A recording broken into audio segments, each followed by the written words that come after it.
This is Flavor Anonymous, and you've caught Dylan eating. This is not the Brady Bunch, even though this format makes me feel like we are the Brady Bunch. If we were, Dylan is definitely Marcia. So anyway, I'm Alex. I got your Marcia right here. Marcia. Oh, Matt, who would you be? Who would you be in the Brady Bunch? I would be Alice. You'd be Alice. That's a good one. All right, I'd be Greg with the fro.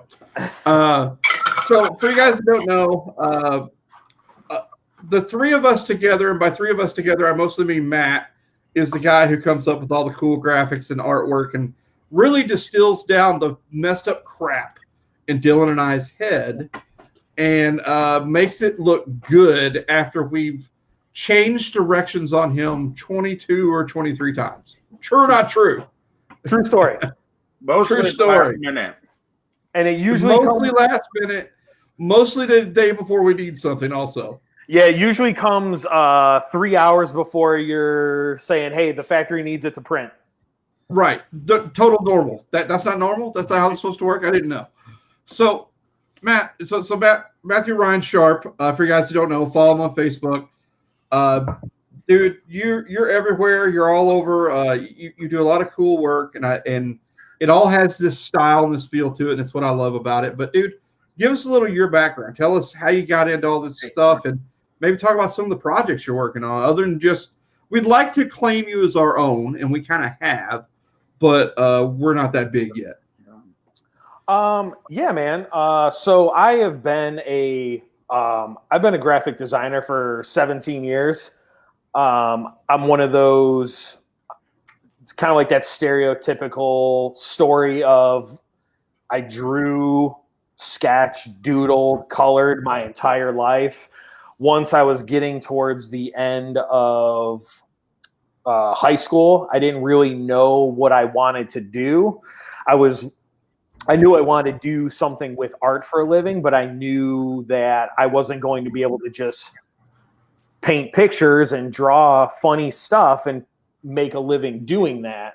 So I looked into going to art college. I'm born and raised from Joliet, Illinois. I looked into going to college up at the Art Academy in the city. And it was it not the Blues Brothers Art Academy? I mean, everything in Joliet gets referenced to the Blues Brothers, South Chicago and everything. Yeah, no. This was off of Lakeshore, the Art Academy, like in the city proper and stuff like that. Legit art school, dude. Yeah. And I got accepted, but then I got sort of like freaked out because I had never like driven that far back and forth or taken the train back and forth to to the city. So I got kind of like freaked out and I ended up backing out of it.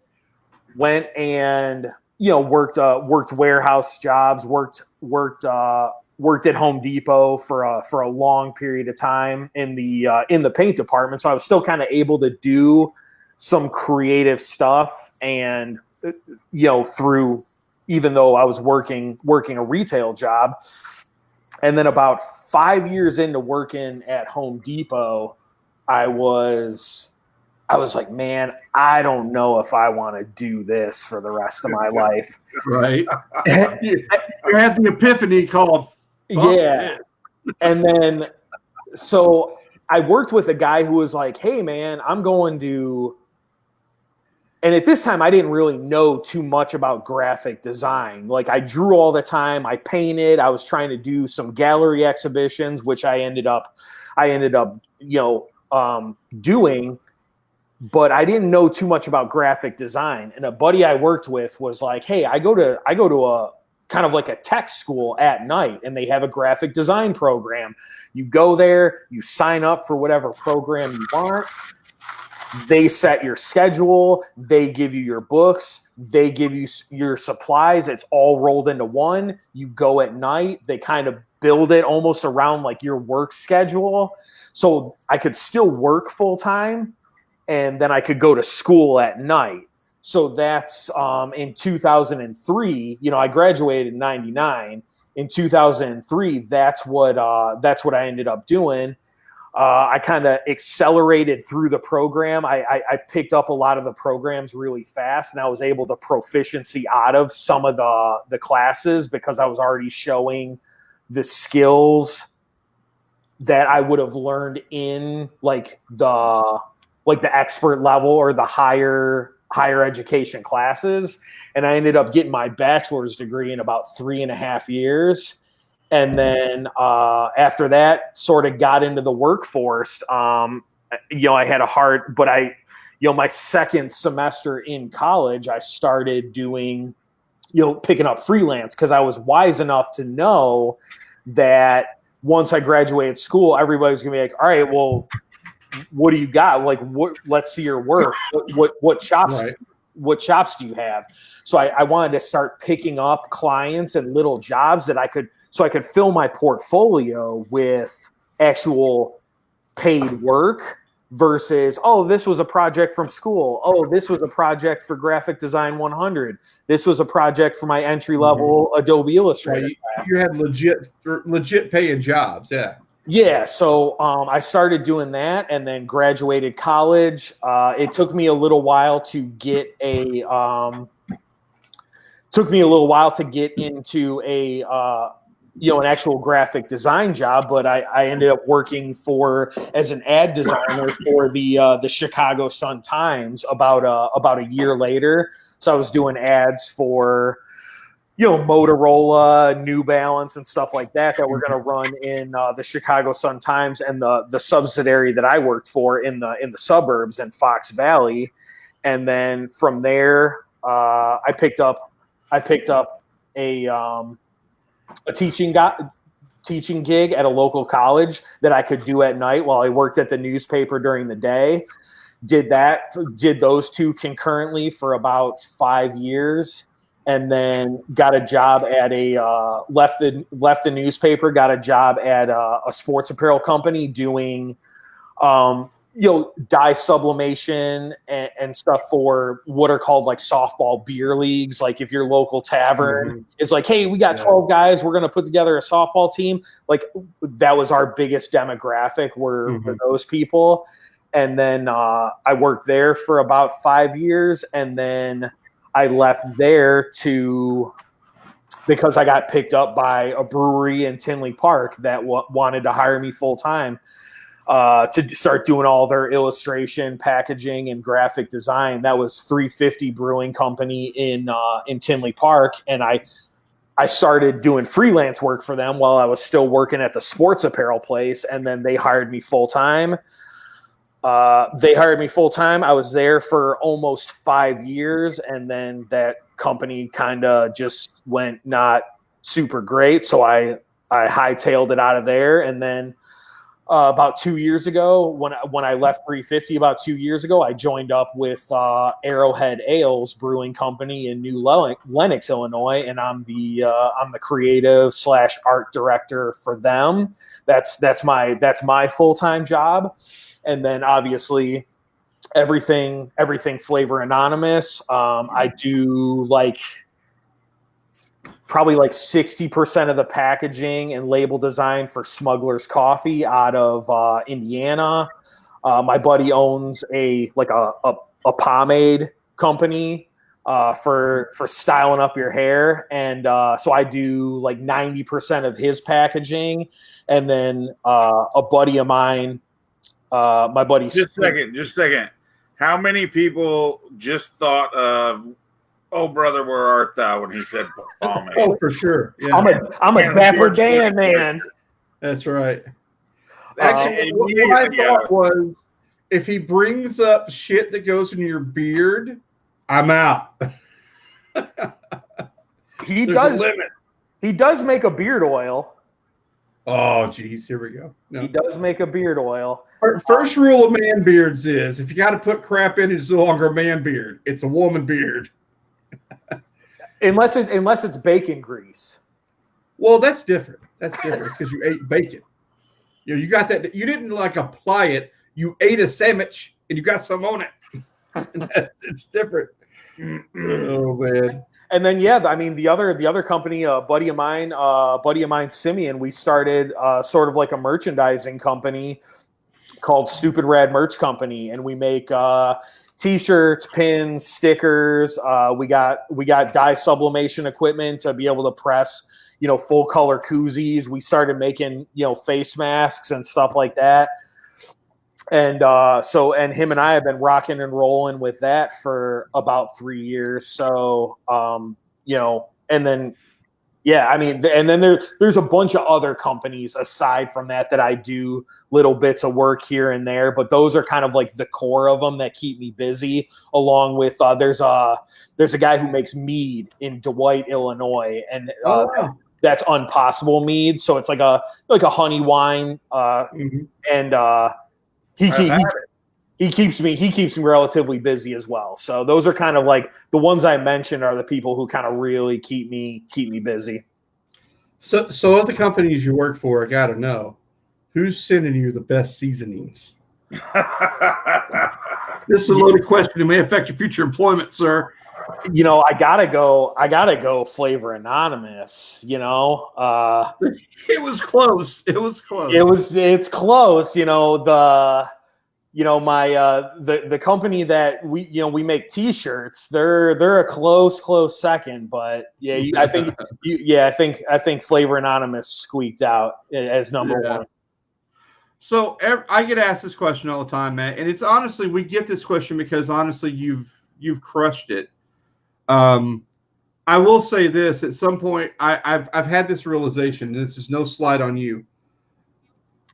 I think at some point we have to go back and revisit some of our first packaging, because your characters and your understanding of the bullshit Dylan and I give you have gotten so good that I think the characters are better now. And I look at the poor bull and I'm like, he's still really cool. And then I look at like Voodoo and I'm like, fuck, I would see, like, when people were like, I'd get that as a tattoo. I'm like, that's a different level. Yeah. No, I mean, we've talked about it on the phone before, the three of us, that this is, it's definitely like a collaborative effort. Sure. You two will talk and you'll drum up some ideas, and then you'll sort of like throw that mound of clay on my lap.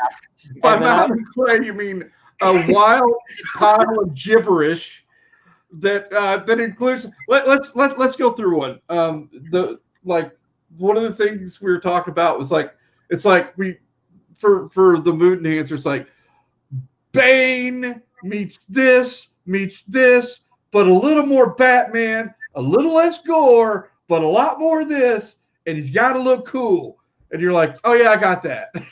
Well, and that was like obviously the first thing I did for you guys, and I made him sort of like pretty rugged. And because I went that like Bane route where he was like scarred up and he had like tubes coming out of his neck, and he had like scratches. And Shane was like, "Well, if we put this in an Ace Hardware, 86-year-old Jimbo Jones might not want to buy this seasoning." Right. I'm like, all right, so you don't really want Bane then, like. I did. He wanted to be tough, but yeah. So this is the part of things where like you got to work long enough together to develop that vocabulary, right? Of what each other really means. And that's the funny part, because we threw so much stuff out there in the beginning. There's no telling what was actually said anymore. Because this thing, even though I'm really proud that the three of us had a good sense of where we wanted to go with it, but it still went its own route, right? And we shoved it in a general direction. But as this thing has grown, it's still kind of done its own thing. Like it's mutated. We had a general idea that we wanted this, and it's a version of that's out there now, Yeah, but the thing is, I think the back and forth between the three of us, at midnight, you fucking hate it. But then when you see the product, like perfect example, like Dylan, when we were going back and forth about The Cure, the first drawing for The Cure got scrapped, but then I understood a little bit more where Dylan wanted to go with it, and I couldn't use exactly his references that he was referencing, but I could. That's the other thing I love is that we don't copy anything from anywhere, or you don't. But you can harvest like that attitude feeling of something. Yeah. Right. And then the same thing with like with Voodoo. The first drawing I sent you, he That's didn't right. didn't have the top hat with the That's skull. right. He had and like the feather. coxcomb with like what was it, like crosses tattooed on the coxcomb or Yeah, something. yeah. And then you're like, well, what if we did, and it's 2:30 in the morning, and you're like, well, what if we did a top hat? I was just like, motherfucker. All right, I'll do a top hat. And then I did You're like, and fuck off, baby. and then I did the drawing and was like, son of a bitch, he was right. It got so much better once the top hat got on there. So that was the one right. That was my one time I was right graphically. I can't count the number of times you're like, no, just trust me. You're going to do it this way with these colors. And I'm like, I don't know. And then you come back and you're like, oh, God, shut up. Yeah. Because it was right. It was. But that's you gotta learn. You gotta learn. I even said this to you guys. You need to learn like when to pull back on the swing. Like, right. And I told you the first time we talked on the phone, I was like, dude, I always swing like way out of the park. So you're gonna have to sort of pull me back. Right. I'm gonna take it way farther. And then you're like, all right, well, keep in mind, like, I wish I had thought by this to bring, because you sent me the sketch of, I still have it somewhere electronically, the mood with the tubes and stuff. Here, hold on, I have it. Hey, while he's looking for that, here's one. Adam McCann is asking, and but before you pull that up, Matt, this is so funny because is the name Kung Fu Mofo going to stick, or you guys going to throw a Hail Mary right before lunch? I would not bet on anything. I don't even know. I think it'll stick. What say you, Dylan? It just depends on what kind of mood you are in right before we launch it. It's not me. Don't put this shit on me, man. Oh, sure, there it is. Because I was on. There it is. That's Mood version 1.0. Veiny and no, that's 2.0. Was it? That's 2.0 because 1.0 had even more shit around it, but it's still got the dead eye. Yeah. I remember it had the dead eye. Yeah. Dude, yeah. I love that you save all this stuff. This is like history. What I love is like a when he sends us the sketches when he started, and you read the notes that he wrote in the corner, right? Like for right, Cure, like an asshole, like murder eyes. He had Yeah. like murder eyes and like hates the motherfucker, and I'm like, yes. It said stoic murder. Yeah, stoic murder. Which, by the way, is a great coffee name. This is a good one, Eric Finnegan. We do not have plans for Murder Hornet, but I got to tell you, it's such a great name that I want to make a really angry sweet rub now. I think we almost owe it to the world. There's got to be a way to get, dehydrated honey or something like that. Oh, there is. We have it. Most of our products. Yeah, we do. Basically, it's just a shit ton of habanero and chilies with some honey and sugar. That's what that product would be. I'd love to draw a Murder Hornet. That products are beta PED hot dust with sweetness to it. That's true. Yeah, dude. Thanks, Evan Wheeler. For you guys, let me touch on this for just a minute. When we set out, we knew we had to be different from everybody, and that's why Matt was in early. I mean, early on this stuff. Like you came in like October, November with some of our first talks. Yeah, we started talking. Yeah, because we knew we wanted to look different, be different, sound different. We wanted everything different. And I really think at first it hurt us, right? Because everyone's like, what the French toast is going on here? And now I don't bat an eye at what we spent on the graphics because the company has a personality. And you've put a face to it, right? We can give it the swagger. We can make it taste good, but you make it look great. Well, thank you, man. and there can't be one without the other anymore. Well, and I think, to sort of springboard off of that, what we talked about before is you guys, like, now that I've used almost all these products, like, because I've never met you. I've never met you guys. Dylan. No, we've never been in the same room together, ever. Dylan found me, I believe, through Greg Garbo, who knew me from the old brewery that I worked at. And Dylan reached out to me years ago because he wanted me to brand a food truck for him. And then he got busy with stuff, and it never came to fruition. So this is actually the third project, because I reached out to him for 2 different projects. And actually, the way I found you was through the brewery, but it wasn't through Greg. It was through my liquor rep. Oh, one of the cans you did, I was like, dude, this is the coolest fucking can I've ever seen. And they're like, yeah, the guy that does that, da da da da da. And I looked, and we happened to be Facebook friends already somehow. So yeah, I sent him a message. But the funny thing is the second project, there was like 2 of them. And one of them was going to be a restaurant in Pilsen called the Salty Boar. Yeah.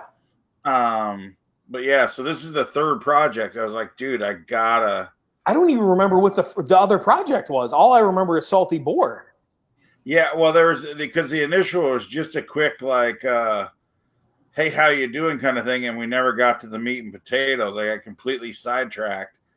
And then I was like, fuck, I got to get back to that guy. Oh, gotcha. And when I got ready to do Salty Boar, we started up a little bit. Like, hadn't really started much. He sent me a couple sketches that he was, like, thinking about on the side. And my my consulting clients and stuff took over, and then partnered and started opening restaurants like a rabbit. And then, as soon as Shane and I talked about this down in Memphis, like a year ago, right about now is when the company was born at like 2 in the morning. That's true. In fact, it may almost be a year ago today. Yeah. It seriously, actually, it was a year ago yesterday. Yeah, it was that Tuesday night or Wednesday night at like fucking 3 in the morning, and we were just like, dude, I'm so tired of this crap. I'm tired. Like every time I have a good idea, it's got to go through 23 people and blah blah blah blah blah blah blah blah blah blah blah. We just whined about our life, which really wasn't that bad actually. And then we're just like, if we ever get a chance to do something, we're all in, man. We're gonna. It's gonna be cool. It was. Came up with the name right there, and I bought the domain names that night. I'll never forget that. Right there, I spent like $100 and something buying domain variations. Dylan has like 9,000 domain names because every idea he's ever had is now a freaking domain name.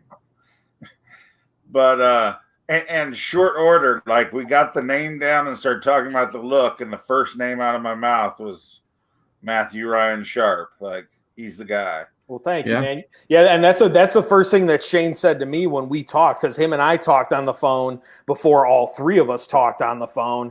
And Shane was like, yeah, like when we conceptualized this like 6 months ago, Dylan was like, I got the guy. Like, we don't worry about the visuals of it because I know the guy we're going with. So that was, that's I mean, that's a huge honor, especially because Dylan and I had never worked together. And it's one of those things where, I mean, if you look on my Facebook feed, all my Facebook feed generally is stuff I'm working on, stuff that I'm doing. And even though you don't, like, people might not necessarily like every post or comment on every post, you never know who's looking at what you're doing. That's 1,000% right. And when that's going to come back. And I would, and like I said, Dylan and I were friends on Facebook, and I would see how busy he was and what he was doing.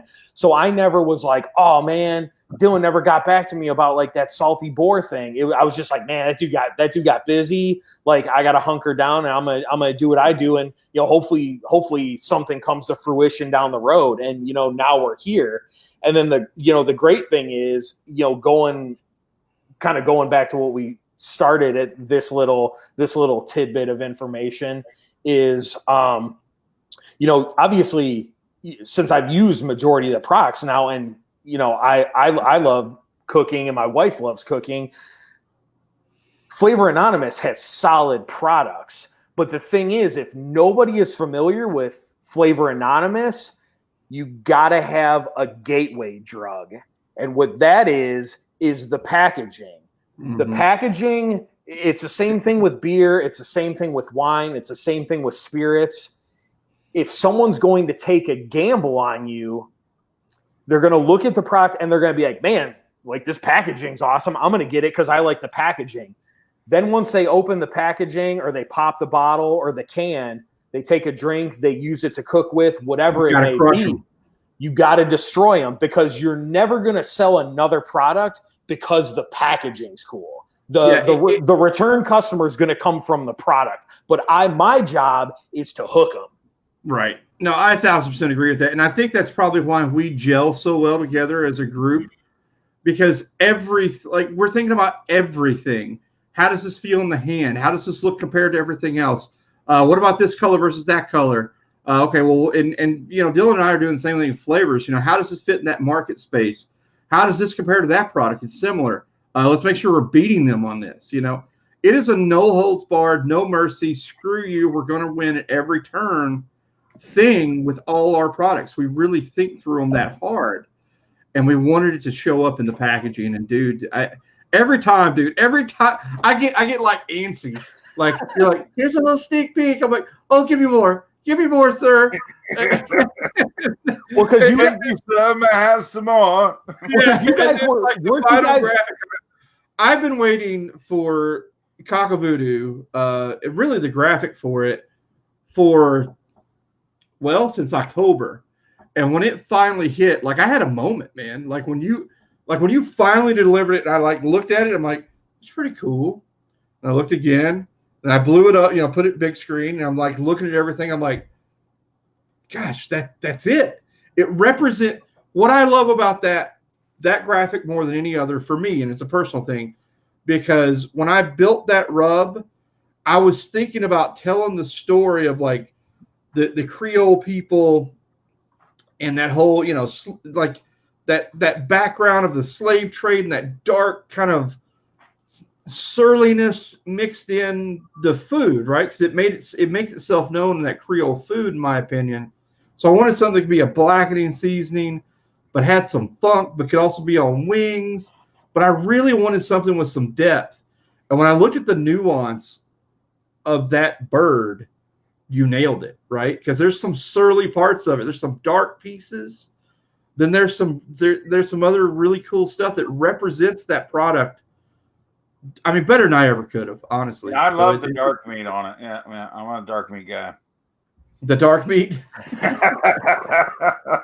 Like the meat. Hey, one thing I will say before I take this off the screen from Andrew Lidster.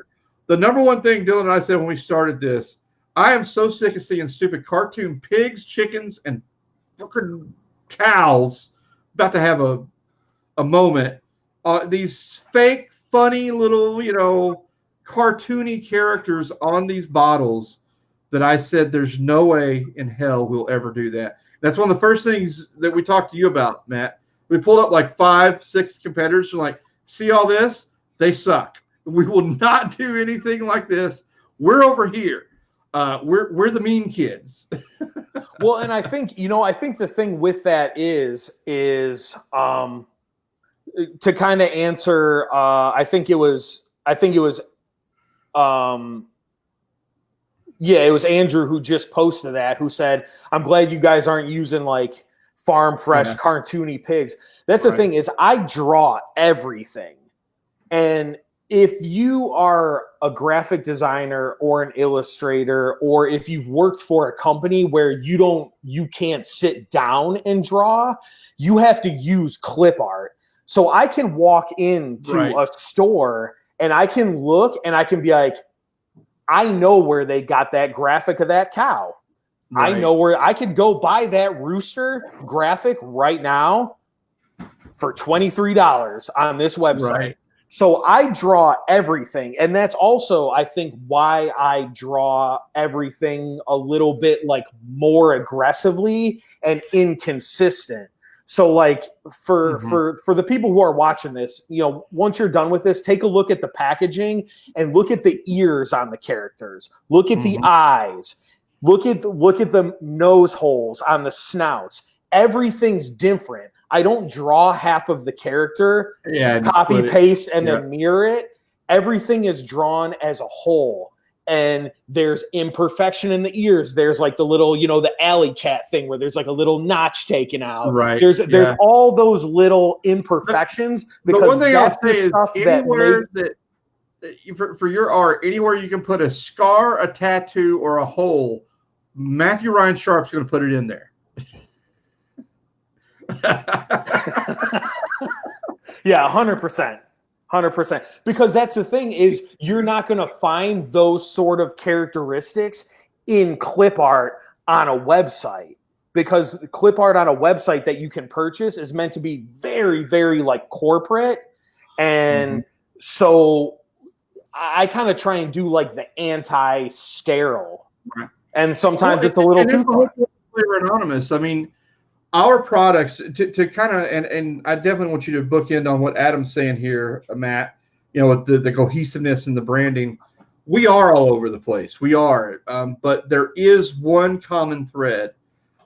Every product we're going to release is somehow bringing something different or better in that either it's a brand new product you never thought of, or it is such a radically different product in a similar segment that the whole cohesiveness of the product line is actually that anarchy kind of feel, right? We know we want some characters, but the real core is that kind of that anarchist kind of vibe, right? So talk about how you go like I want Anarchy Pig and I want Anarchy Bull, and how do you convey that? I mean, honestly, the credit for that to a certain degree, like, goes to you guys for like coming to me and choosing me, because I'm a kid who grew up around graffiti, skateboarding, listening to metal, listening to hip hop, listening to like all these subcultures. So ultimately, since it's like my hands doing it, and all those things that influenced me kind of fuel what I do. Right. Like you're going to get that just by default, because you guys came to me to do that. Like I can do super clean corporate logo graphic design for like a law firm, but 99% of my work is this sort of illustration, dark lines, bold colors, in your face, text, texture, grit, grime, all those sort of things, because that's what I grew up around, and that's what's influenced me. It's just like if you listen to like, it's just like if you listen to a punk bass player and they're like, oh, I grew up skateboarding, and then my brother gave me a Black Flag tape, and then this, and then I got really into the Misfits. And it's that same sort of thing. That process is like how you get here. Like you guys probably could have hired a guy and built mood boards and been like, hey, this is the look that we want. But we could sidestep that, because you guys came to me and ultimately you were like, hey, we want you to do what you do. That's why we came to you. So to answer, who was it? Was it Adam? Yeah, Adam or Andrew. The cohesiveness comes from, because it's ultimately just me drawing everything, like doing the actual like physical like drawing aspect of it. And then the cohesiveness also comes from because I built templates for the bags. So I know that every time a new character goes in and it's going in a 1 pound bag, that this character needs to fit here, because the text is going to be to the right, the PED is going to be to the left, and all those things. Like I already have that built. So you build a template, and the template So you have brand recognition and cohesiveness across the board is built in from the start. So hopefully that kind of. I think you have an interesting use of color and then choosing opposites that works well with what you do too. But I got to address Andrew here because this may be like I want to like have a Sally Struthers moment where it's like you get me or whatever. Like seriously, Cockavoodoo is like that was the goal. That back alley weirdness that is New Orleans. That's that product. Yeah, that was the point. Yeah, chicken bones, hoodoo, feathers, like all that. I mean, that's why the rooster, the chicken, has like skull sort of like. If anybody watched wrestling in the '80s, there was a character named Papa Shango who was like a voodoo priestess.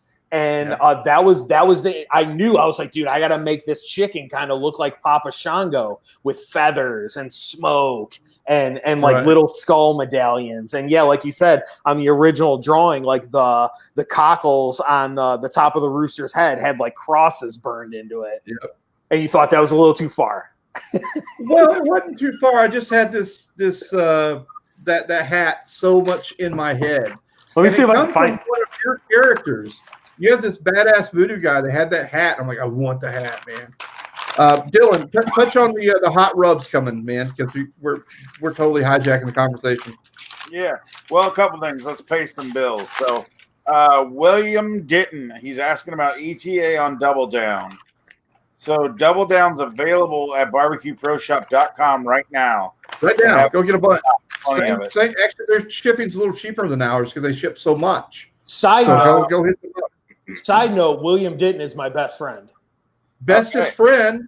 Well, go next door and hijack your buddy's Double Down that I shipped him because he's got like a couple bags in there. He lives in Indiana and I'm in Ohio. So we're like 5 hours away. I tried, man. I tried, William. He's asking for any products we would use on full packer brisket, something that would make killer bark. Yeah, so, mood all day. Mood or double down with some DG, the Dirty Gringo, be great. You could even hit Cure and Mood by certainly could. And then Sting Face rubs. So yes and no. There's nothing that's going to be like crazy, stupid hot, but we've got one coming that's going to be hot for sure. It's not going to be nuclear hot, but it's going to bring pretty damn hot. It's going to bring some heat. I'm working on it now. And this is like Ante-Up to definitely. So we need to touch on that at the end of this about Ante-Up and Double Down a little bit, but Ante-Up's a new line of products. It's actually a full PED, performance enhancing dust. Dylan's building this to actually be able to add to every one of our products, right? Any product, not just ours. Any product that you want to ratchet up the heat on, this will be the product. So it's not just straight heat though, because I don't like a single one note wonders like smoky heat. So it's going to have some other stuff to it. It's going to be well balanced, but it's going to be aimed at the hotter end. So yeah.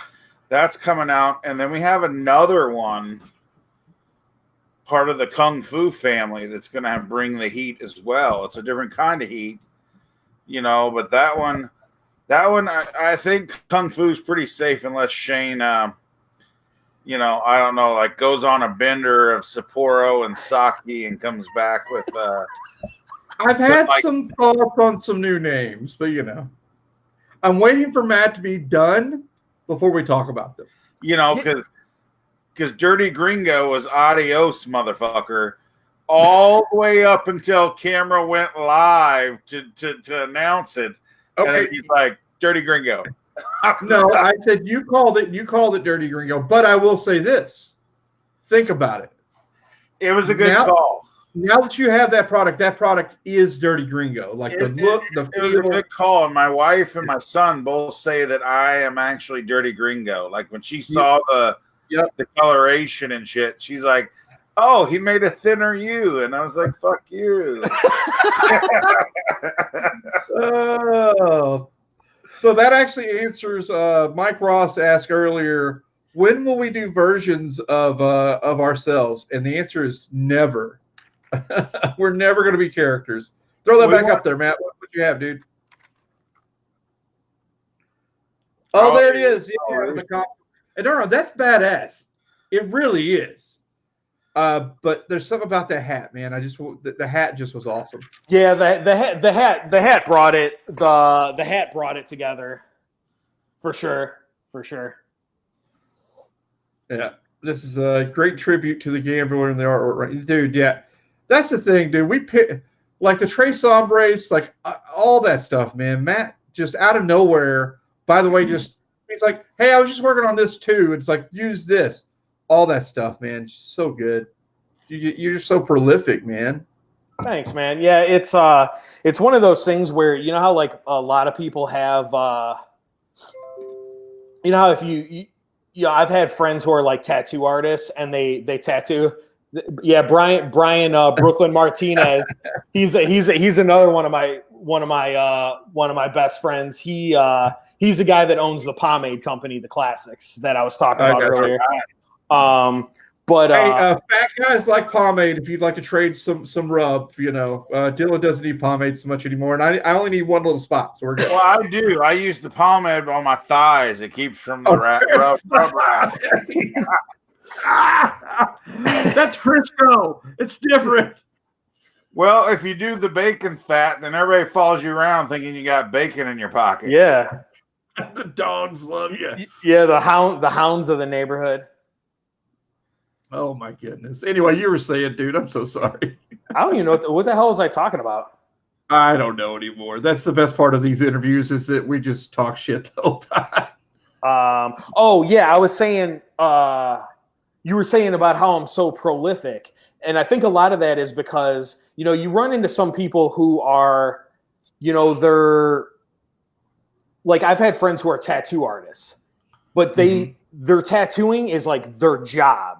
And then they're like, oh, I want to be fishing, or I want to be doing this, or I want to be doing that. And when they're doing their job, they're thinking about like not wanting to do that.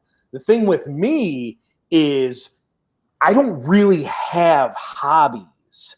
Like my drawing and my illustration, which I've done since I was a kid, I turned from a hobby into what I do for a living. Right. And I probably a lot like you guys and a lot of people on here is I have more ideas than I have time. Yeah, preach, bro. Preach. So like I don't have time to like get into cars and rebuild a carburetor because I'm like, dude, I got to figure out how to draw this fucking piece of broccoli better. That's true. By the way, we have a running joke between Mike Sutherland and myself, and it usually starts with, hey, Dylan, what's the concept of the day? Because, dude, you're right. One of us always has a new idea, a brand new path, a new rub, a new sauce, it just never stops. And I'm seriously grateful that we're blessed that way, but it is a burden because you're like, what if my best stuff never gets out because I was too lazy? Well, not even that. Sometimes it's like, did I pick the wrong one? Like, especially on long road trips, we'll be talking about something. I'll be like, oh yeah, I got a concept for that. Let me tell you about it. Let me pitch it to you. And it's because like other people think about like scoring with Farrah Fawcett or daydreaming about that shit, and I'm daydreaming about like, okay, if I was going to design a concept around this, like, ooh, that's a cool fork. I would love to use that in a restaurant that served this, and if I serve this, then so I've got a bookshelf of fucking composition notebooks. It's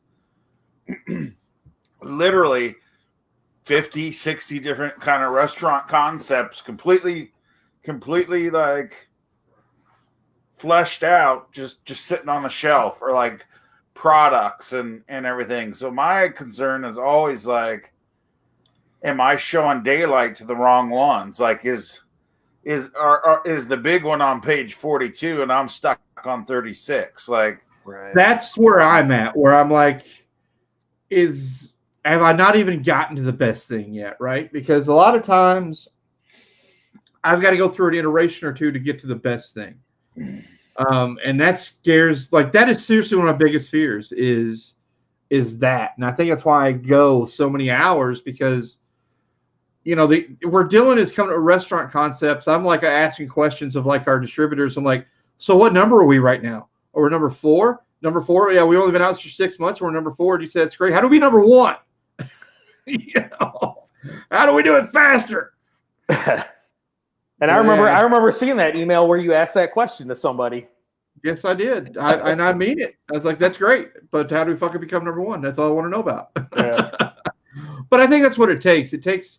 We're all driven. And that's, again, I think that's where it comes from, man. It's, you know, it's a little bit of work ethic. It's a little bit of insanity. But I think that's what it takes. Yeah. Somebody once told me that I was addicted to accomplishment. yeah. Yeah. Well, We all just had a yeah moment. We're like, yeah, okay, yeah. But seriously, think about it. You know the old saying, like, opportunity is when chance meets preparation.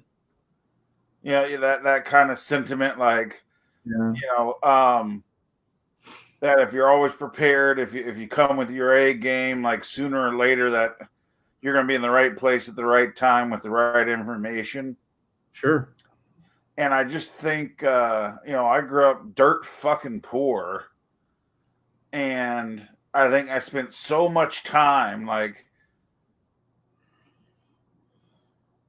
daydreaming about what I wanted to do and what I was going to do. And, you know, if only I could do this, I'd do this. And, you know, it's like playing chess, like, you know, chess in your head with life. I just got addicted to it. Like that was a thing. I mean, I can remember being broke, you know, in college, like, you know, being a server and a bouncer and shit like that. And, you know, I never had fucking cable or satellite. Like, I always bought either VHS or when DVDs got cheap out of the like $3 bin at Walmart, you know, and you'd watch the same movie like 12 fucking times in a weekend. But, you know, I can remember, like, I'd buy a lottery ticket for $3 and that'd be good for a weekend's entertainment, because I'd spend the weekend thinking about who I'd give money to and what I'd do with the winnings and how much would be left and how would I diversify. And at some point that whole thought process just switched to concepts and products for me. Mm-hmm. And that to me, it's obsessive. It's well, I think we all have a chip on our shoulder about something that drives us, you know. You know, he talked about, you know, Matt, you talked about going through the store and like seeing illustrations and being like, oh, I know where that clip art came from. I know where like, I do the same thing with products. Or in a restaurant, you know, I'll be reading a menu and they'll say something like, oh, fuck, that's White Marble Farms right there. I guarantee you that's White Marble, you know, or I'll call out a product or you know, I'll be like, oh, I know what they did here. You know, oh, they got that there. Well, and I think going kind of along with what we're saying with this little segment is it's almost like because I mean I've listened and watched all the live streams that you guys have done, and I like how the barbecue community and the cooking community and everybody that you've had on is very, like, everybody's like, yeah, like, let's help each other out, let's do this. Sure. It's very cohesive, and it's kind of like one sort of like family unit.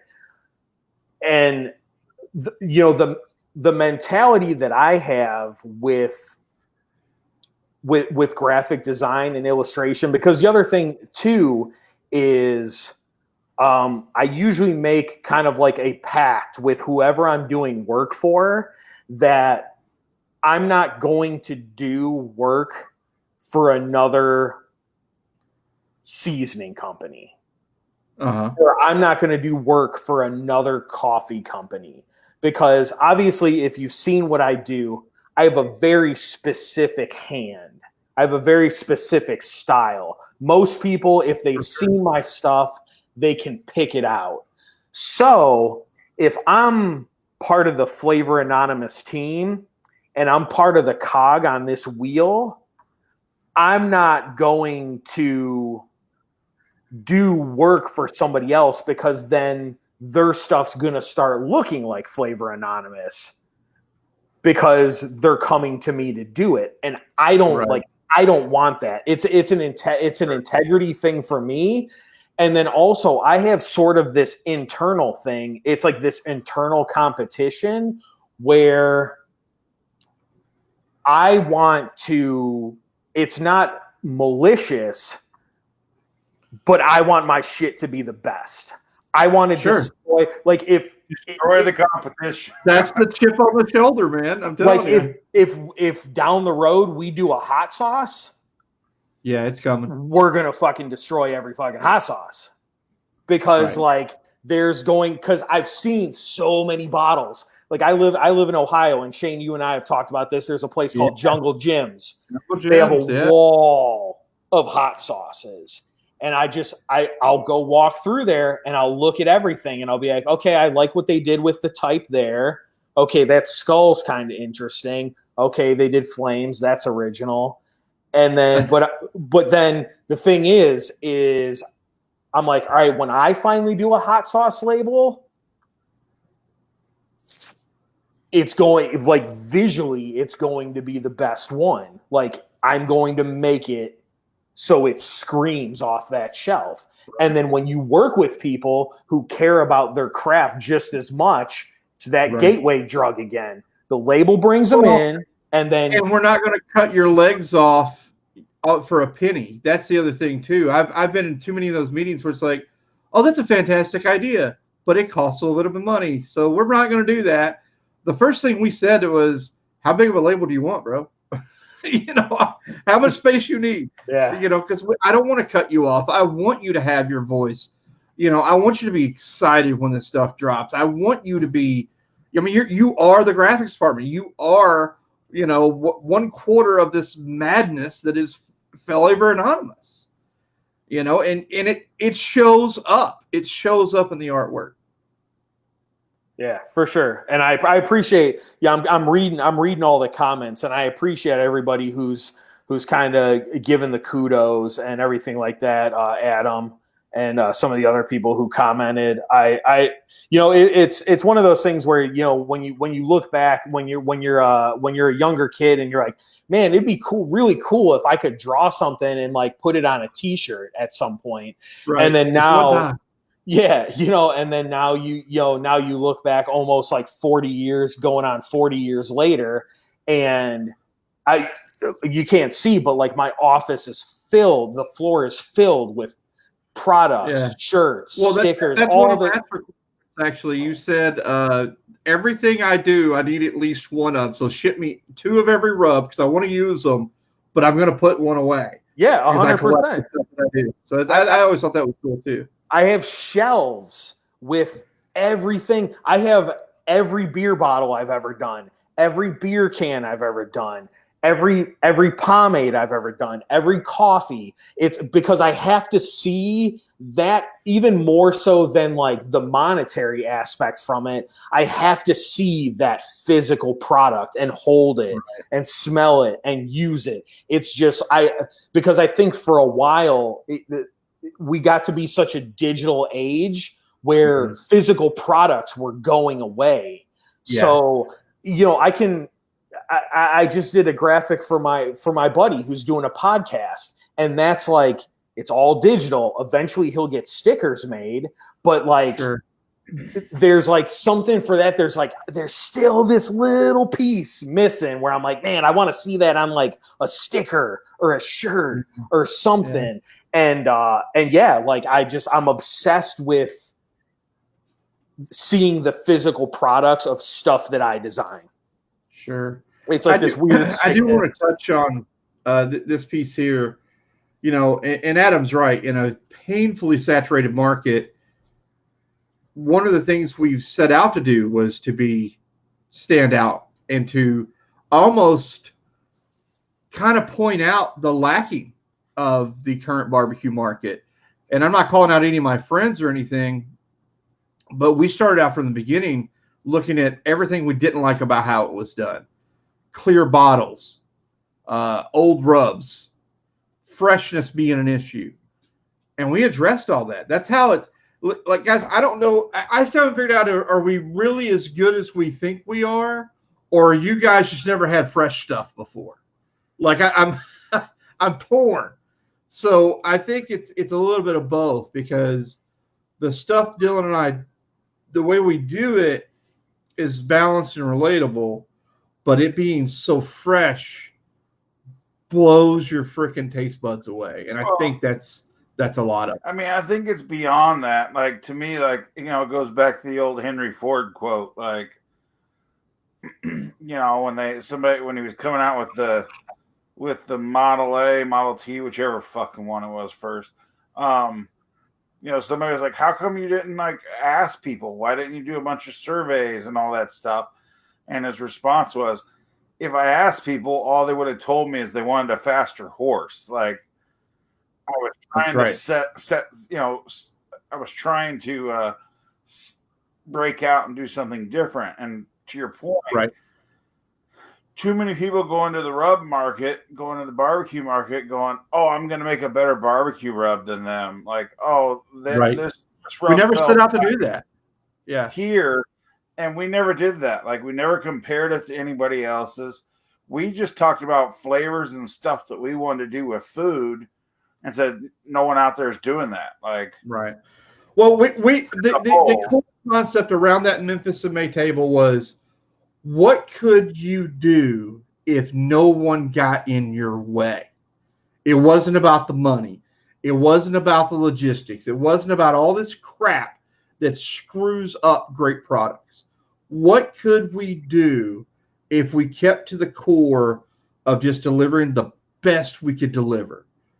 And that's the first, that's across the board, from what's in the package to what Matt does.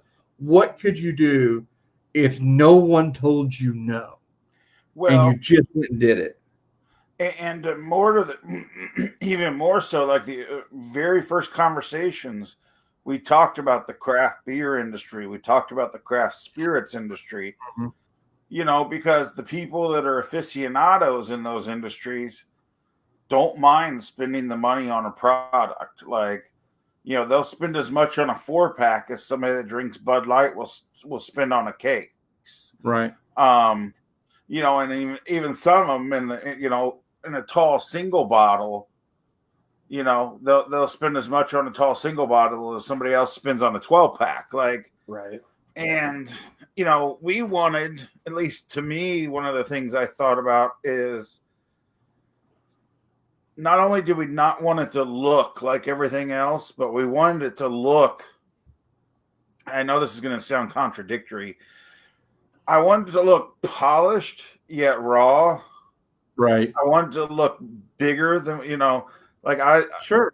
I wanted it needed to look bigger than two guys with a bad idea. Right. I wanted people to see that package and be like, oh, this must be like some offshoot of guys that used to work for Google. They're doing seasonings. Like, they must have a huge office with fucking arcades and nap pods and everything. Like, I wanted it to be.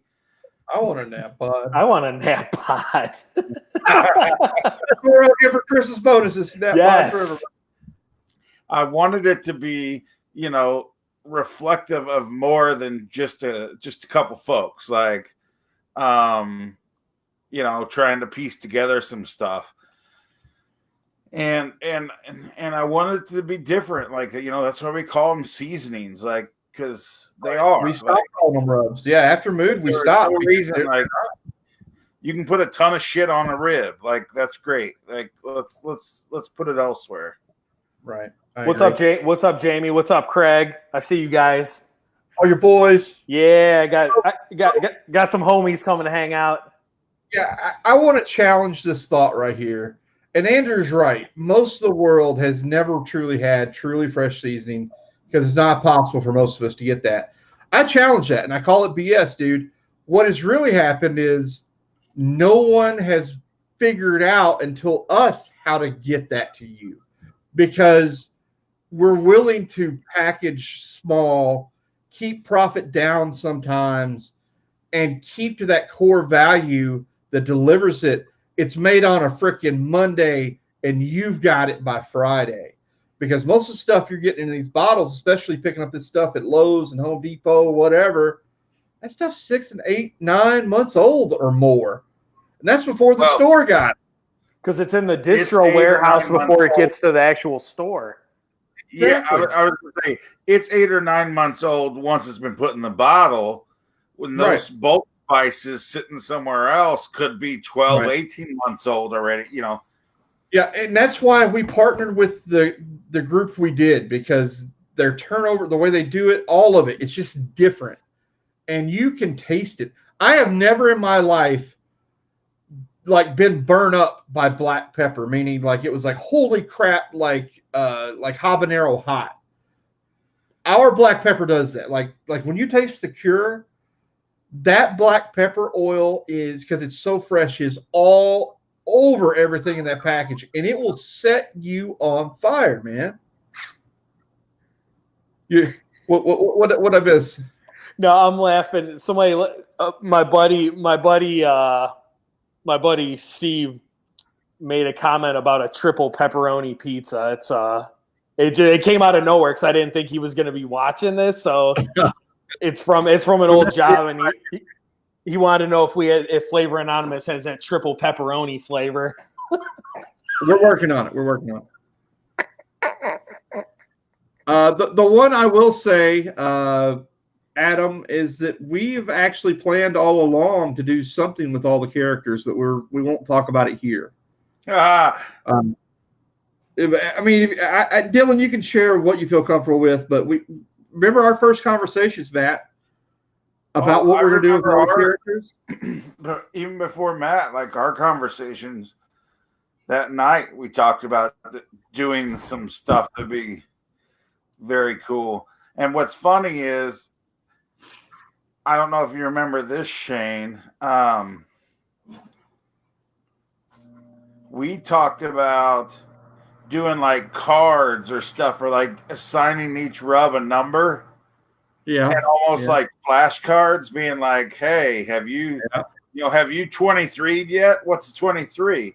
Oh, it's the 11 plus the 7 plus the this. And the idea was that you used a little bit of this rub, and this rub, and it made a new rub kind of thing.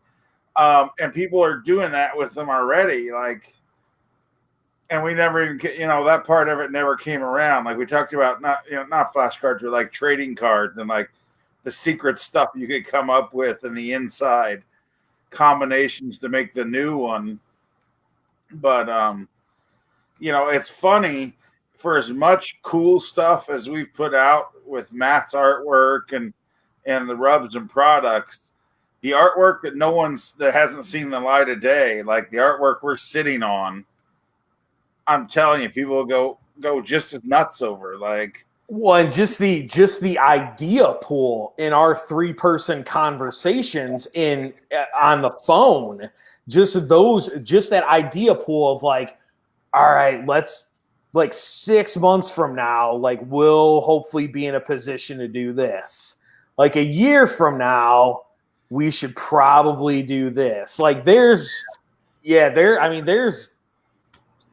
we've talked, again, it's one of those things where like we've talked like crazy swing for the fences, and we've had to pull back just because of time restraints or certain things had to come first for production and whatever. But yeah, there's definitely, obviously between everyone involved, like there's not going to be a shortage of wild shit coming out. Yeah, no, it won't. We still got 12 rubs, man, that haven't even touched light of day yet. Like it's nuts. I really want that. I really want that napping pod, by the way. Yeah, we're working on it. what I'm excited is when we're big enough to have that corporate office to where those sketches that Matt sent us of the different like iterations of the product, where we can like print and frame those or put those on canvas and get that'd be cool. Sign them and like have that collection, like that Hall of Fame, if you will, and.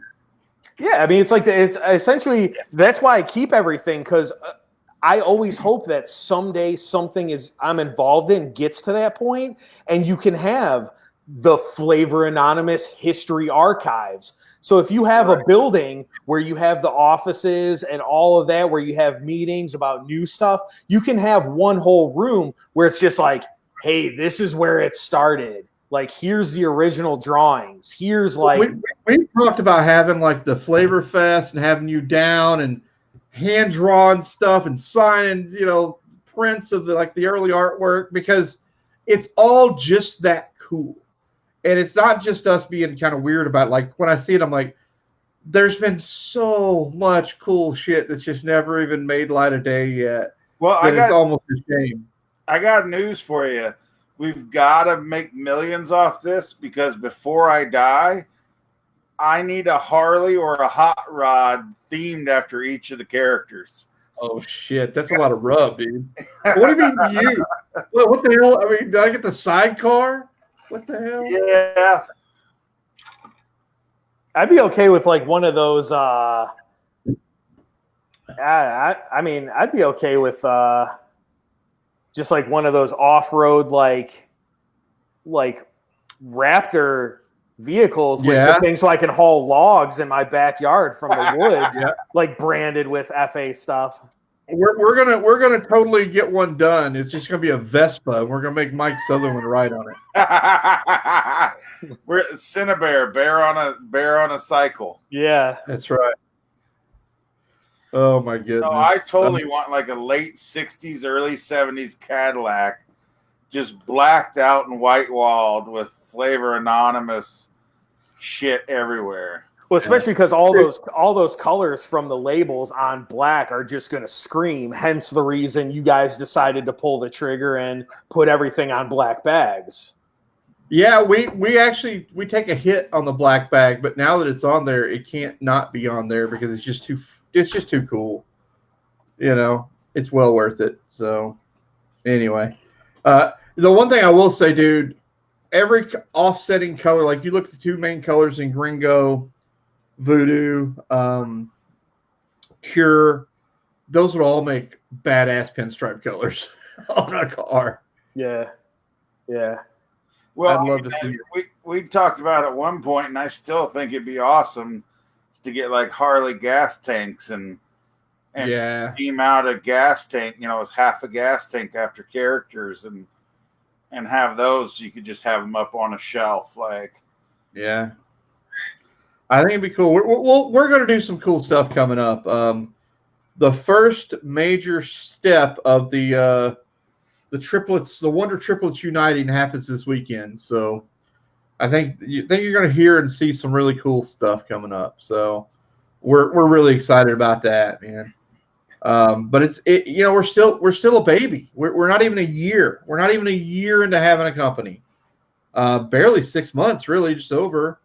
Having a legitimate company. Actually, June 1st to be 6 months. Yeah. So when you think about how far we've come and how we're kind of already in the vernacular of so many people, I mean, I'm just shocked. And I know, Matt, you're a big reason for it. I can't, we can never thank you enough for that, man.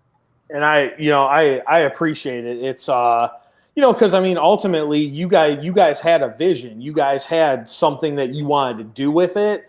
So to come to me and put the trust in, and then sort of like there were a couple times I had to kind of drag you guys kicking and screaming and be like, look, just follow me down this path.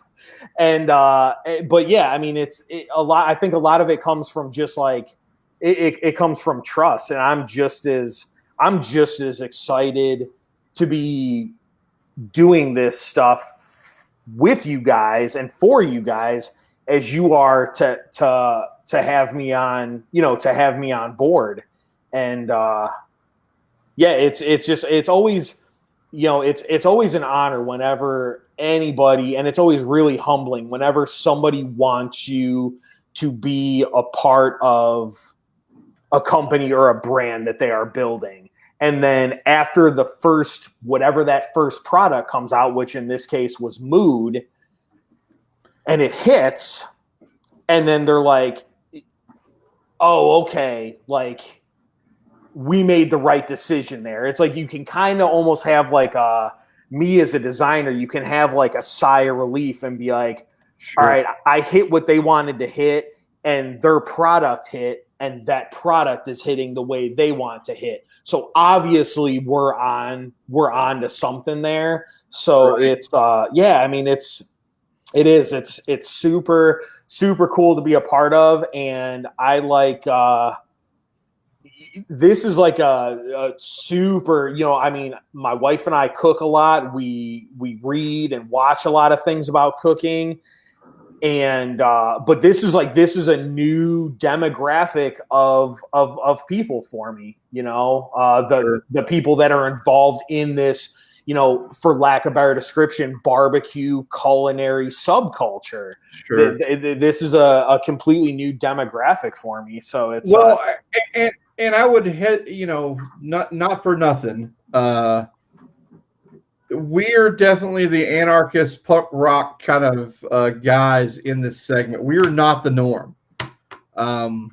So I don't know who we've exposed you to necessarily inside of barbecue, but it's been a fun ride nonetheless. I like the Outcasts, man. Yeah. That was the whole goal from the beginning. That's who we are. That's what we wanted to be. We were so tired.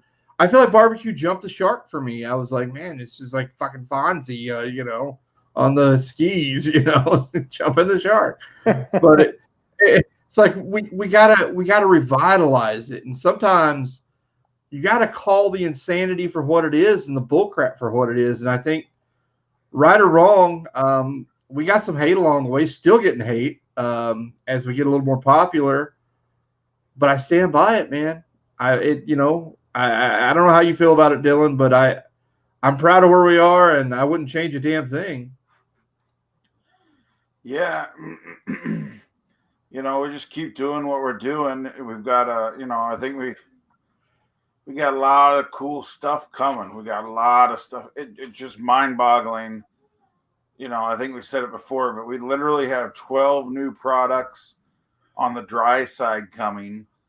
And just in our conversations, we got half a dozen wet products coming. Yeah.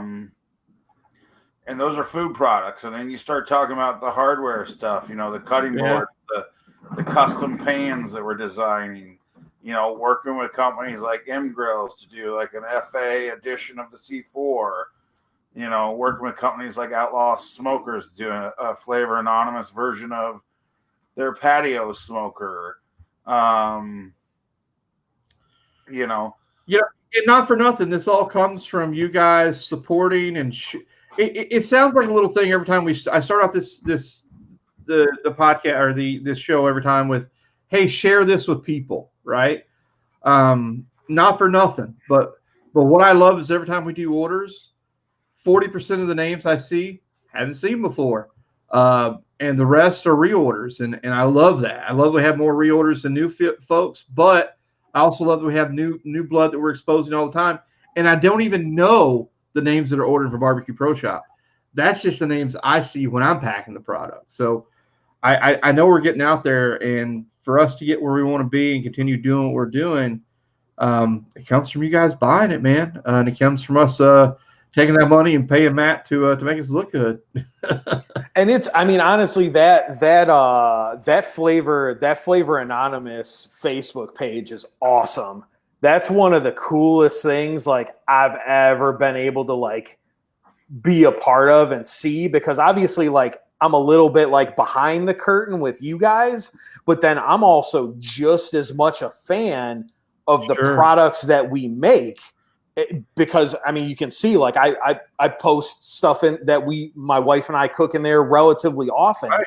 And it's I love that. I love that you're in there using it, you know? When everybody's so like willing to like, oh, I did this, I set it at this, I did this, I brined it for this long. It's such a cool community, and I think that's where a lot of like the strength and the core of Flavor Anonymous comes from, is just like those, you know, and somebody said it like, and I think we mentioned it in a phone conversation before. You either want people to be like crazy fanatics of what you do, or absolutely hate you because they're so jealous of what you do. There's no room for mediocrity. You want those two polar opposites, and I think that's a good thing. You know, we have the page where people are using it on everything from popcorn to drinks to to the air quotes the intended purposes. But then you have people that are like pissed off about, you know, they don't like the visuals, or they don't like the attitude toward it, or they don't like the branding. Like, you want that. You want to be ruffling some feathers, because then that means you're chomping at somebody's heels. Right. You have to elicit emotion. And if you're not doing that, you've not gone far enough. You've played too far in the middle. And the one thing I'll say for that is Dylan and I refuse to play in the damn middle. We would rather release a product that you guys go, what the fuck was that, man? You know what I mean? Like, you missed this one, or this one isn't for me. But we won't play. Yeah, we won't play in the margins. We just won't. And that's what I love about it. Dude, listen, I'm gonna be honest. We released the 80 up. I told Dylan, I'm like, they're not gonna understand this shit. Like, this is so crazy. Like, y'all, they ain't gonna get it. We're gonna get a lot of people to get this stuff and go. They stick their finger in it, taste it, and go, "What the hell? I want my money back." You know, but it didn't happen. It's like you're answering all the emails when they hate it. Yeah, I was ready. He's like, you're dealing with it when they don't like it. And I was like, fine, yeah, I will. We have a good group of truly culinary people that we've also built a track record of, 6-7 products before Annie up that just says, trust us. Shut your pie hole and just trust us for a minute. And everyone that has done that they're in. You know what I mean? They get it. They're like, I don't even know why I like it no more, but I love it. So send me more. Yeah. So let's pay some bills real quick, okay? Yeah, please. So for everybody watching, if you haven't seen it already, I've seen a few questions come in it. Barbecue Pro Shop has a few gambler packs available. So if you're in Canada or you've missed us and you want that opportunity, he has some gambler packs along with the poker chips. Okay. Part 2, if you're looking for Double Down or Ante Up, Double Down and Ante Up are available at barbecueproshop.com right now. Go get you some. We're out. So they have it there along with everything else. Get some. Number 3, if you're missing a sticker or something and you've reached out to us, please make sure that you email us from the page, because there's like 27 channels of communication open, and there's 3 or 4 of us at any time in there, and trying to track it all down. We don't have a whole department to do this. It's literally us. Yeah, we do it, Shane, and he's running out of time. So if you're missing something or there was an issue, please drop us an email right away and we'll get you taken care of. If you haven't gotten it or if we've missed it, it was by accident. We greatly appreciate the support. We're doing our best to keep up. Just shoot us a friendly email reminder and we'll get, if you're missing the stickers or whatever, we'll get whatever it is right back out to you. Next things, what's next? Everybody always wants to know what's next. You're going to see a lot more content coming your way. You're going to see a lot more of Cinebear. aka Yeah. Smoking Gnome, aka Barbecue Mercenary, aka Hey, Human Matt, Resources. you have the sketch of the smoking gnome, I do. Andy? Yeah. Dude, throw it on screen, bro. Mike is the Apollo Creed of names right now.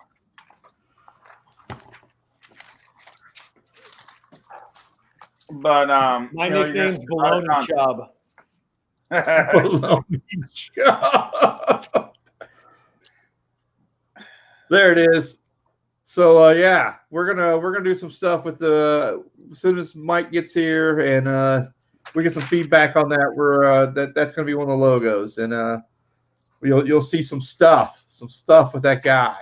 So and then so what do we have coming next? So here's some of the stuff we have in development coming, and some of this is even going to be a surprise to Matt. So hey, guess what? This is your tasking. Sorry, guys, I got to jump off because I got to do some drawing for a label that's due tomorrow. Yeah. Hey, for real though, if you need to go, we totally understand, but because we've kept you forever. Yeah, no, but you're welcome to stay as well. But we've got Go ahead, Dylan. we've talked about a little bit Kung Fu Mofo. It's really cool Asian stuff. We've got 2 things to go with it. We've got some varying names. We've got the sweet citrus side, and then the heat side of that, so that you can kind of customize that threesome how you like it. And that's going to be fantastic for seafood, flat tops, all kinds of shit. The other 2 products I'm probably most excited about right now is our fish fry product that we have in development right now, and our chicken dredge. Like those 2, I think, are going to help spread us out a little bit. Like that's something that I think is going to further cement us as a seasoning and a different company than some of the competitors. But it's also going to give us an opportunity to get people doing a little bit different food as well. Yeah, so we've not even talked about naming on either of those 2 products. So if you can think of a cool ass name for a fish fry or chicken fry, and you want to email that in to creative@flavoranonymous.com, you may in fact be the winner of whatever the hell we decide to give you for naming that product. Other products under development, we have a Montreal smoked beef pastrami spice, and that sample's coming this week. We have shipped today, by the way. Today. We have a couple other things. We have our version of a seafood rub, classic seafood rub. The FA, style. But by seafood rub, do you mean one that starts with old and rhymes with day? Maybe. Yeah. Maybe. Oh, a better version of Old Day? A better version of Old Bay. I was going to say Otis Redding talked about it. Sitting by the dock of yeah. So they're the Bayside Rollers, I don't know, something. But yeah. We got that in there.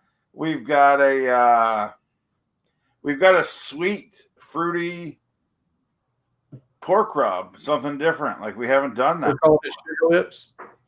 Sugar Lips? No. I don't know what we're gonna call that. I don't know. I do like. Listen, I hate sweet rubs. By the way, I'm not a fan. But this one is unique. And again, this goes back to what does FA do? We will not do a product unless we have something different to say in the market segment. So just ride it with us. Yeah. And then we've got some other products, some wet products, when those come out that I think are really going to turn people on their heads. And I'm not going to talk about those. Those are non-sauce products that I think we're going to lead off with that are going to open a new category.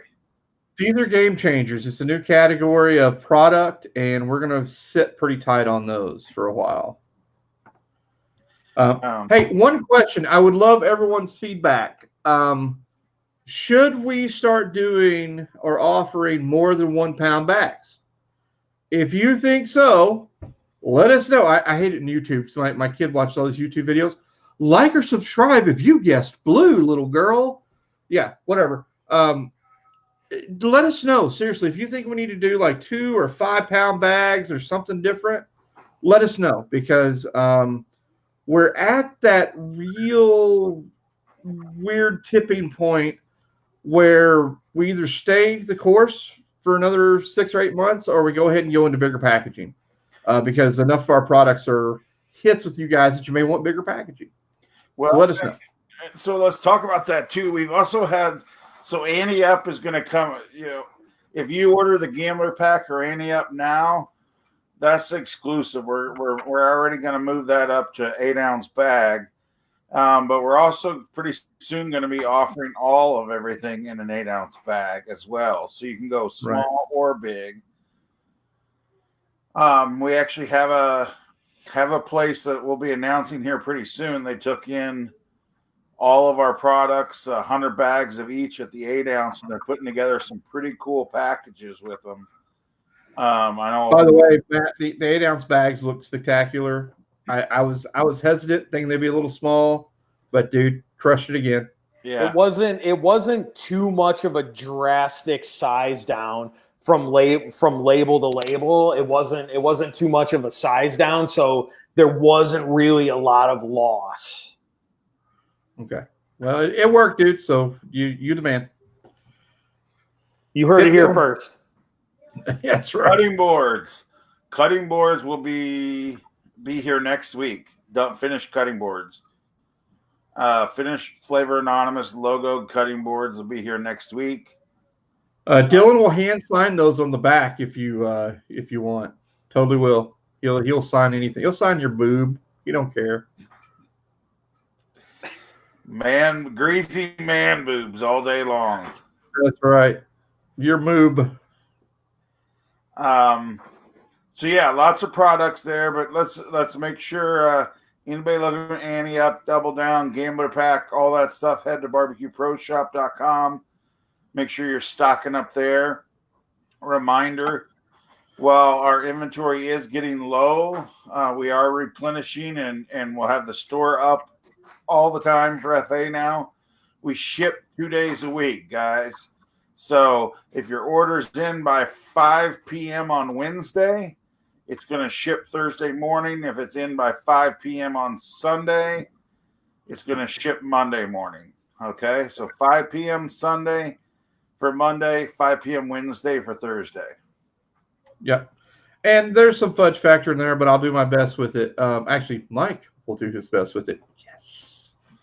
We have new hats coming. Yep. New hats. Still in giant bucket head size because we're fat bucket headed dudes. Sorry. Yeah. And then we're still trying to answer that. I saw in the comments tonight, lots of people asking for Flavor Anonymous apparel. So that is, Matt and I are going to work very closely together on that as soon as I get Mike up and running in the new digs. So basically, as of next week, my life becomes more free, and I can really work on that stuff. So I'm the holdup. So they're coming. They're coming. Maybe not the way I want them to. But we're going to get you something because you guys keep asking for them. And there's already a ton of mock-ups. We have tons of mock-ups. So it is definitely something that was worked on a couple of weeks ago, and we kicked around, and it's just a matter of when you guys want to pull the trigger, when we have the right avenue to do it. Evan, this is a good one. Are we ever going to do chef shirts? No, but I'll tell you what we really need to consider doing are patches. Like the Flavor Anonymous like square patch. If you want to sew that on your chef shirt or rock that on a hat or a backpack or whatever makes you happy, man, we probably need to look at doing something like that can be universally added to something. So there's no product we've not thought of doing and or licensing short of pinball machines. It just comes down to just having the revenue, having the capital, being really smart in these tough times to not run dry or low because we just don't know what the next month's going to bring, So we got to be tight. Well, and then also just because like 5 people want it, sometimes you have to order 200 of something. So you're like, oh, cool. Now I'm sitting on 60 pairs of Flavor Anonymous moon boots. That was a misstep. If Dylan ever pitches Uggs, I'm out. It's over. Oh my God. But yeah, there's a lot of stuff we want to do, man. We've looked at, you name the product, we've looked at it, but again, just because it's a good idea for 5 don't mean we can do it. We need to sell at least 50 of something for it to be worth our while. And I think we're getting there. But the reality is, while I say we need to sell at least 50, it needs to be more like 500 for us to meet my sales goals. But at the same time, we get it. We're growing. It's steady, and it's all due to you guys, and we certainly appreciate it. Yeah, 100%. So, all right, fellas. Man, we did an hour and a half. So, also, I'm starving. I don't know if we caught that in the beginning part. There's a crock pot across the way there that is called my name. It's got a pork loin in it with green chili sauce that's been just percolating all day, and I'm about to make some crazy carnitas. So, y'all can keep talking if you want, or we can wrap it up. Your choice. I'm going to go have a baker's dozen more cocktails and go to bed. Well, there's the winner right there. Will, I tell you what, William, if you're in for it and you'll shoot the video of you wearing them, we will get those mother truckers made. Hey, and Will's doing keto right now too, so he's very svelte. So he'd be able to rock those booty shorts. I've seen his body. Yeah, that's hilarious. Hey, one quick plug before we do go. You guys that have Double Down, I don't think you've heard Dylan say it before. It's like a dried compound butter. There's a couple products on the market that is similar to. I'm not going to name them, but I promise if you use them use Double Down instead of those, you'll love your life a lot more. And also put that stuff on vegetables. I know it's built for steak. I know it, but I'm telling you, asparagus, corn on the cob, mashed potatoes, you name it, Double Down is freaking nuts on it. It is so good. So good on popcorn too. But Double Down needs to be like Annie Up. You need to be experimenting with it because there's a lot of hidden treasure in that product. So don't sleep on the Double Down. All right, folks. Matt, tell everybody where to get you at, dude, real quick. You can follow me on Instagram, Matthew Ryan Sharp. You can, if you want your news feed just blasted on Facebook with all the creative endeavors that I do. I don't really post too much about like my family life and personal stuff like that. That's sort of like, that's for me. I just use Facebook as like a promotional tool for like what I do and what I create. You can friend me on Facebook, or you can go to midwesternworkethic.com, and that's got like a pretty good, mildly outdated catalog of work, but it's still within the breadth of what I do. It's probably about a year outdated, so it doesn't have majority of my work from it doesn't have any of my work from Arrowhead, doesn't have any of my work from Flavor Anonymous, so any one of those avenues. And yeah, thanks to everybody who kind of like joined in on this and commented and said nice words and accolades. It's always cool that somebody besides my wife thinks my drawings are nice. Who was it said earlier? It's like we do it for the victories or whatever. I think honestly we do it for the validation. Yeah. We just want to be validated. Yeah. Just want to be loved. Yeah. But yeah, man, it's you do great work. We couldn't do it without you, and we wanted to have you on just to say thanks, but also more importantly, if you want to work with one of the baddest ass mofos out there, you got to get in touch with Matt because he'll do you right. His prices are actually really probably too cheap. I'm just don't go up on it yet. I know. Go up on everybody else. Make money with other people. Come stay with us or give you the rubs. But I'll tell you, very reasonable and a great guy. So there's my Yelp review of one Matthew Ryan Sharp. Thank you, guys. I appreciate it. I appreciate you having me part of the crew. Anytime, man. I look forward to you guys, all of us meeting in real life, and I want y'all to cook for me. That's going to happen. Hey, and by the way, the box I sent you, did you notice I gave you a couple extra of the chips?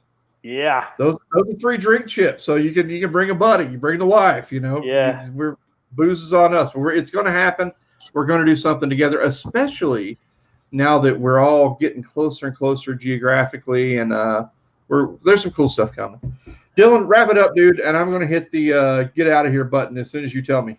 All right. Well, thanks again for everybody joining us tonight. Thanks for all the support, Matt. As always, great pleasure.